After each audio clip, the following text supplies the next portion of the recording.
ठाण्यातील कोपरी पूर्व परिसरात सॅटिस प्रकल्प अंतिम टप्प्यात आला असून खोदकाम आणि पायाभूत कामांमुळे वाहतूक कोंडी मोठ्या प्रमाणात होत आहे.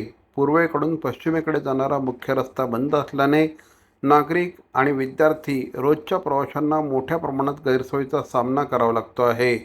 या पार्श्वभूमीवर नगरसेवक श्री भरत चव्हाण, भाजप युवा मोर्चाचे प्रदेश सचिव ओमकार चव्हाण यांनी रेल्वे आणि महापालिका अधिकाऱ्यांसमवेत प्रत्यक्ष पाहणी केली. नागरिकांच्या तक्रारी, वाढलेला प्रवास वेळ आणि आपत्कालीन सेवांमधील अडथळे या विषयावर यावेळी चर्चा झाली. अधिकाऱ्यांनी 5 ते 6 दिवसात तात्पुरता मार्ग सुरू करण्याचं आश्वासन दिलं आहे. तसंच ऑक्टोबरपर्यंत रस्ता पूर्णतः पूर्ववत करण्याचं नियोजन असल्याचं सांगितलं. यामुळे वाहतूक सुरळीत होऊन नागरिकांना दिलासा मिळेल असा विश्वास व्यक्त करण्यात येत आहे. नाही, वस्तुस्थिती आता तुमच्या लक्षात आलं की सॅटिसचं काम चालू असताना आमच्या आजूबाजूला सुदर्शन कॉलनी आहेत, बाकीच्या सोसायटी आहेत, त्या लोकांच्या आमच्याकडे वारंवार कंप्लेंट येत होत्या. रिक्षाच्या विषय लोकांच्या नागरिकांच्या कंप्लेंट येते की ते तिथं तुम्ही आनंद टॉकीचे तर बघितलं तर सर्व रिक्षा बाहेर आहेत.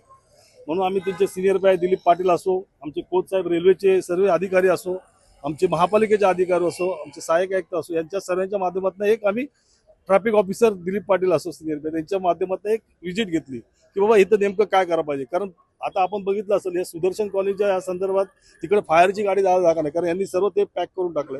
परत आपल्या कोपरीच्या लोकांना जायला त्या पलीकडे जायला त्यांनी तो पॅक केलं, कारण आपला हा रोडचा आहे दुवा आहे. मग तो कोलीवाडा असो, अश्वनाथ चौक असो, हा परिसर मंगला स्कूलच्या इथला असो, या लोकांचे परत बाहेरची लोक बी ह्या रोडनीच जायचे.